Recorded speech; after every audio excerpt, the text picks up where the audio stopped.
Hello, everyone. Welcome to our next episode of the Magdalene Interview Series.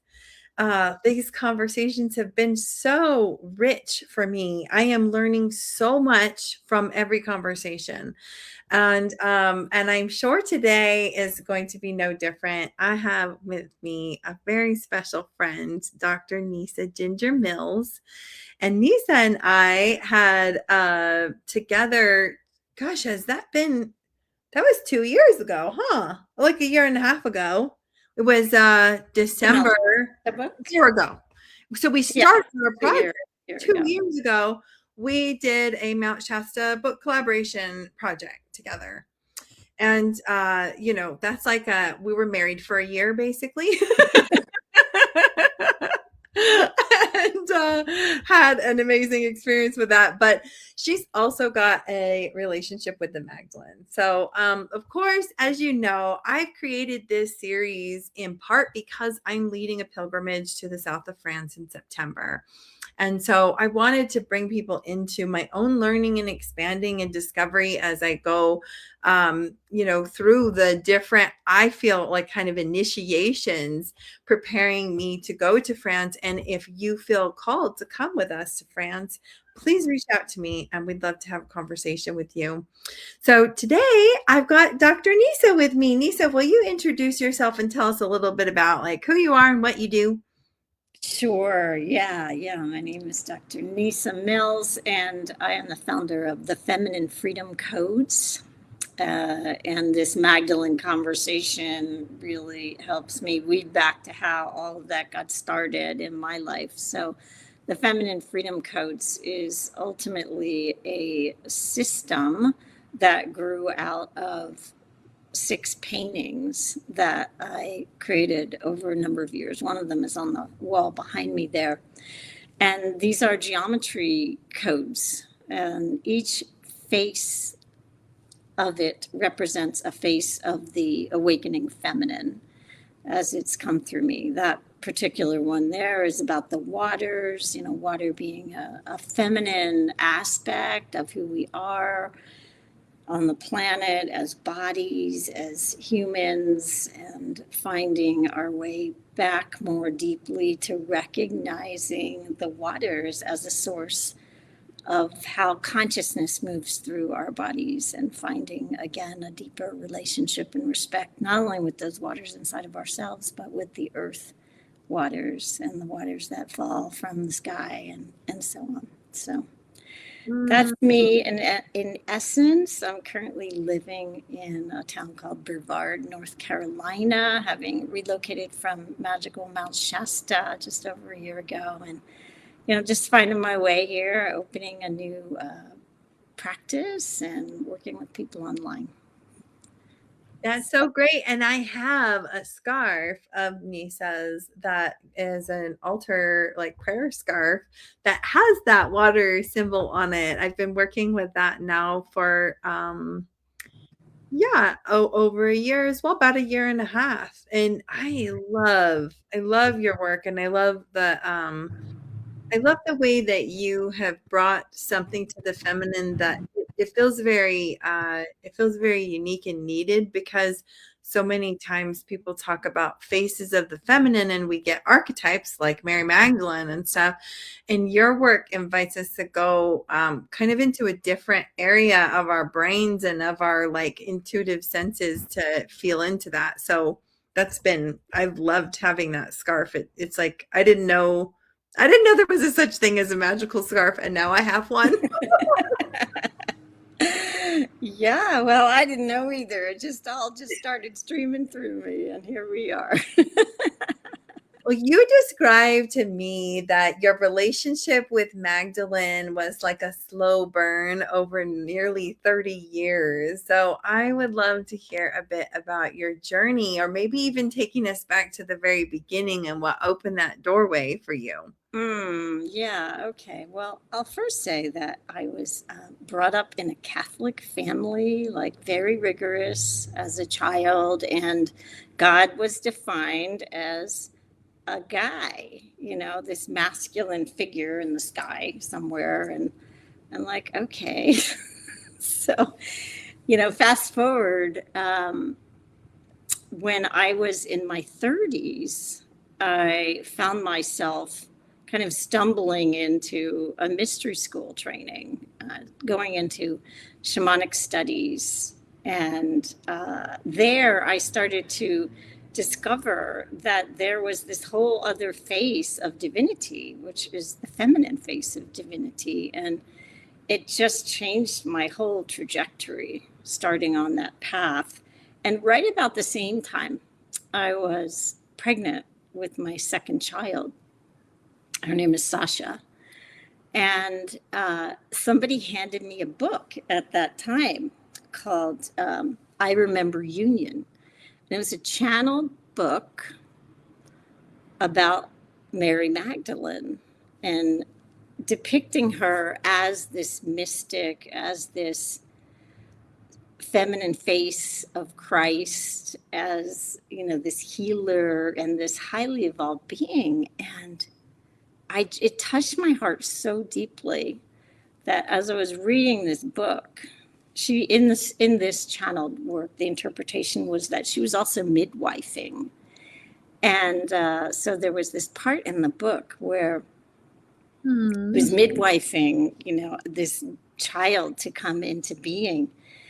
And she would say to the baby, like, you are light, and light you shall remain. And I started chanting that to my baby for 3 months every day. I first in utero, and then after she came out, I would tell her that every day. And I gotta say, this kid is pretty amazing. Like, she's someone who did a lot less forgetting than most of us about who she really is. And that just has always just sat with me with such reverence and gratitude. And yeah, isn't that so beautiful? I know, just knowing I was going to talk to you kind of got me thinking about all of this. And then, a few years later, I came across another book called the Magdalene Manuscripts, which was another channeled book about sacred sex, basically. And this channel piece really got into this belief that Magdalene and Yeshua were married and were doing these high frequency practices, basically sexuality as prayer. And that touched me again. And just all these layers over the years just keep opening more and more. And, and then later on, I'm finding myself deep into my own womb studies, like really like listening to my own body and starting to do breath practices and circuits and coming to just kind of awaken the memory of this deep feminine knowing in my body that, had been shut down like for literally like thousands of years, right, through our lineages. And so it's just become a full-on focus for me ever since. I know. Who knew, right? So amazing. I relate to so much of that, like that that first moment when you realize, like, oh, she was a person of massive power, but I was raised in a religion that taught me that she was kind of this small person. And I felt that too, this like, oh, because I was going through the same feelings about me. I was like, I thought I was this tiny good girl and that was all I was meant for. And I think I'm really powerful actually. And it's so moving. Then you experience these layers of who she is every time. For me, it's like, that's a mirror. Like, I'm also like a sexual priestess and, have this capacity to experience this depth of connection of souls with intimacy in a way that didn't fit in the small boxes. So, I love all of that. And how beautiful with your daughter. That's actually really unique. I've never heard anybody refer to Mary Magdalene as a midwife. I haven't heard of that book before either. So that's kind of a cool one. I like that. Yeah, it's a cool book. I think I picked it up again a few years ago just to look at it. It's very poetic. It's a beautiful, beautiful book. And then over years, more and more unfolding, and the Gospels of Magdalene, and more writings coming out, and all of that just kept surprising me more and more and more. Just seeing the breadth and depth of this historical character, but who is not just a historical character. She is this representation of the feminine divine that lives in all of us. And I feel like this is the reason that she's made this huge splash in recent years in the consciousness of women around the globe. It's like, oh, okay, it's time for this. It's time for this awakening. And, she's one of many faces of the divine feminine that are being rediscovered. And certainly in the Christian pantheon, I've done some deep study with Mother Mary as well, and Grandmother Anna, grandmother of Jesus. And, there's obviously, so many powerful historical priestesses, but those are just the ones that have spoken most deeply to me. And in fact, I was thinking about one of the geometry portals. We mentioned the water one right there, but I've got my card deck sitting here, right here. Can you see that? Mm-hmm. Yeah. So this one is called the Diamond Heart, and its teachings involve the Magdalene, Mother Mary, Grandmother Anna, and Yeshua, like all as guides that literally dropped in and taught me this geometry. And I just the deeper understanding, like in my own heart, of like what it is to merge these high forces of the masculine and the feminine, and that Christ didn't come here alone. He was surrounded and supported by these highly evolved women. Who says that, right? I love Right. Yeah, they left that out of the story that they told us in religion. that. Yeah. So you do this feminine freedom codes, and from what I understand, you work with um, like shamanic traditions, Christian mysticism, Egyptian influences, and I'm curious how those have all shaped what you now call the feminine freedom codes. Yeah, that's a really good question. I mean, we all are shaped by our experiences, aren't we?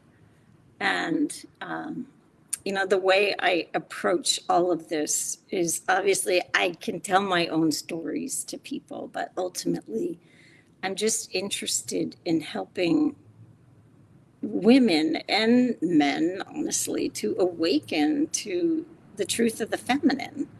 And what does it mean to embody those principles inside? As I learn, we learn together more, to deepen more and more into what that actually is. So yes, I have shamanic training, and I've been an energy worker for 30 plus years now. Can't believe that.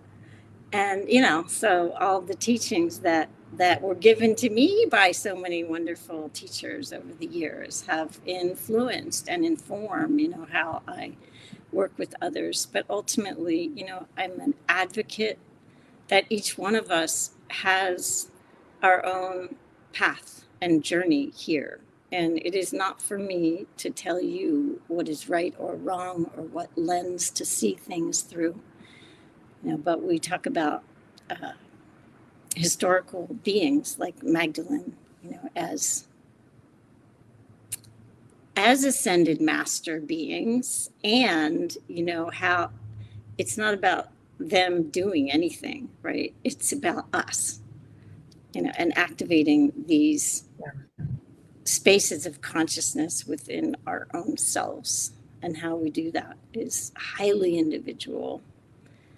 So the work that I offer, is just honestly just to help people get out of the way and find their own path and truth and what they're here to do in their gifts and talents, but just their perceptions and how we can support each other in finding our way to a more peaceful reality, as well as evolving our own souls to a space that we are here, with the intention to get to. Does that make sense? I really love that. Yeah. And this piece really resonates for me that as I'm leading this pilgrimage to the south of France, that it's not, I am calling it a pilgrimage because it is about devotion, but it's not actually about devotion to Mary Magdalene. It's about devotion to oneself, devotion to your own codes, the things that are living in your bones that need the space and the breath and the sacred space to awaken and fill you up. It's like we have those things within us, and I think many of us are waking up to those things. So giving that space and breath for that, and that, to me, that's what Mary Magdalene has whispered to me the whole time. I think in my whole relationship with the feminine, it's never been it's been so different than my relationship with a masculine sky god. It's never been like, hey, worship me, or hey, let me impart this higher wisdom that is not yours. It's like, no, it is me. And then it brings me into the earth, and I'm like, the earth is me, and we are it's so different. I just love that. So I love what you said, and that's how you do your work as well, that your work isn't about you being some kind of spiritual guru, because we're each our own guru. Yeah, 100%. And what you just said there about taking this space and time as part of the intention for your pilgrimage, I also just sincerely appreciate that. As a person who, like all of us, get really busy, in life. It just and I'm looking at my geometry pieces here. I've got 6 major portals, and the times when these got created was because I gave myself some space from all the busyness, right? I've been not in that space lately, and I'm longing for more of that, where I can Me too. let it come through. And these paintings came through me, what? I think about that now. It's kind of wild. And who knew that they were actually carrying codes that can support other people in their own awakenings as well. So I really honor what you're doing that way, and I hope people will take the time for themselves to self-discover whatever it is.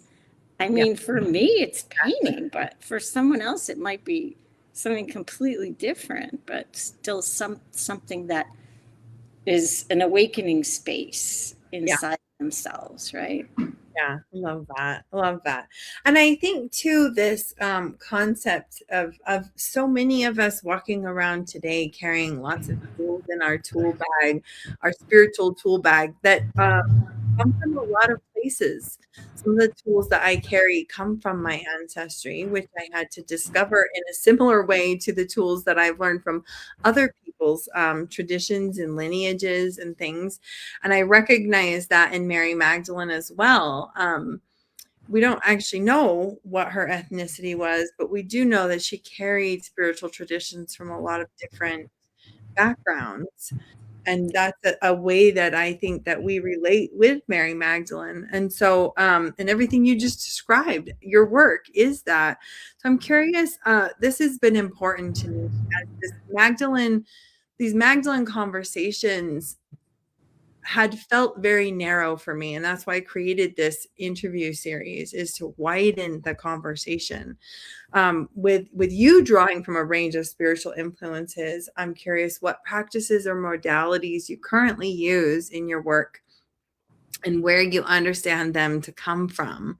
Like, how do we be in that relationship with where these traditions have come from, especially given that there's a lot of, people of color who've carried these traditions under great oppression for us to be able to access them today. Mm-hmm. Yeah, well, God bless us all. I always kind of come back to that in our imperfections and how it is that we deliver our messages. But, the shamanic mystery school training that I mentioned earlier that I was involved with for 5 years in the training, and then years beyond that, when my kids were little, was rooted in multiple traditions. And each time, we were in any kind of ceremony, it was very clear the lineage that we were walking from and through, from different parts of the globe, and Native Americans as well. And I know there's so much sensitivity about all of this now with white people stepping into Native ceremonies and so on. But I'm just grateful that they let me in, because it's such a gift. And I got to really change my own perspective by sitting with people who are not like me. And I hope that everything I do is reverential to that. And like anybody is welcome in my circles, whoever they are, they want to, if they're attracted, like, come on in. So I really love that. I love that. And I think you being able to say, like, I hope that I'm being respectful. Like, I think I think it matters so much for us as white women carrying lots of traditions, or any color that we come from, if we're carrying traditions that aren't ours, that we're asking ourselves these questions. And what I always kind of acknowledge is that I'm not going to know everything. I'm not going to know everything that I could say that could offend someone or whatever. Like, I'm always going to be learning about how to be more respectful in these ways. But if I can come into a space and I know how to repair, and I'm willing to say, shit, I did that wrong. I'm so sorry. How can I make amends? That goes so far. And unfortunately, I think that's a skill that a lot of humans don't possess. And I really hope that these, so many women coming into our spiritual practices, like, if anyone can hold right relation, it has to be this group of people, to be able to broaden this conversation and not exclude people of color from the very practices that we're doing that came from their traditions. Like, it just is, it's kind of astounding to witness what's happening right now.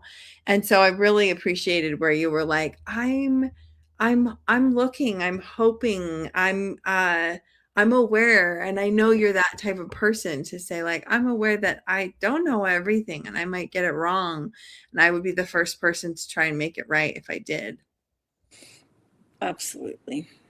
I think that's a great way for us to be in right relationship with some of these practices. And, of course, we're always deepening that. But I would love to, as we kind of begin to wind our conversation down, Neesa, you had mentioned receiving living light keys as transmissions. Do you want to speak more into that? Yeah, well, that is a term that I'm using for these 6 master portals. I see. I Yeah. see. So they contain light keys. They are light keys that, when used through meditation practices and gazing, like a traditional yantra out of Indian tradition, Hindu traditions. That's an ancient practice, and I'm sure it's probably cross-cultural.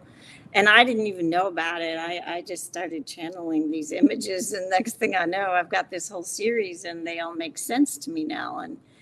And so, yeah, they are keys. They are consciousness keys when utilized in that way. And I'm just in the process of putting together a full deck. I don't actually like to call it an oracle deck because it's a little bit different than that, but Yeah. it is. I consider it a feminine codex. It's like ways to access different parts of your own conscious awareness. So we mentioned earlier, for example, the water portal, and there'll be 5 more facets of water awareness Oh. where you can touch into your emotional self, your spiritual self, your creative self, and your primordial self. And the last one is called emissary. It's like when the part of you that wants to really be a carrier of this kind of wisdom. So that's how the deck is being developed, and I'm super excited about it.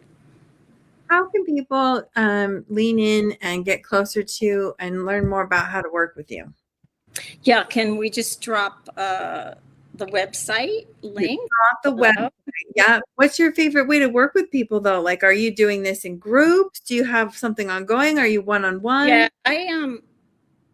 well, I'm in a transition right now. I'm finishing up an online group that I've been doing with these portals, and I'm just trying to get myself really anchored in this new community where I moved to and local practice and so on. But I'm certainly available to work with people one-on-one online, and the groups will definitely be back.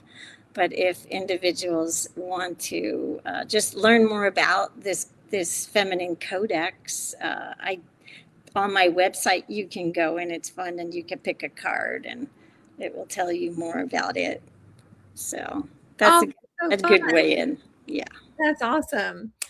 Well, Neesa, thank you so much for joining us today in this conversation. And I think I would like to ask something along the lines. The question is still dropping in here. Like, if you could share a message from the years of wisdom of what you've really dropped into and the tremendous spiritual um, human that you are. I want to say this wisdom, this crone that you embody. What do you feel like is the most important message for women today who are on this spiritual path? If I had to just distill it down into a sentence, it's like learn to listen to yourself. Like your deep inner wisdom, your body is so brilliant. There's just so much information that's just resting inside of you, and I'm a womb worker. So, like, because of the feminine history that we've all lived through, I've come to understand that the feminine womb contains like so much wisdom. It's unbelievable when you start to unpack all of that. So that's where I go, just going back and giving yourself the space to listen. Just like, what does your womb have to say? What does your heart have to say? What does your higher wisdom have to say? That's so beautiful.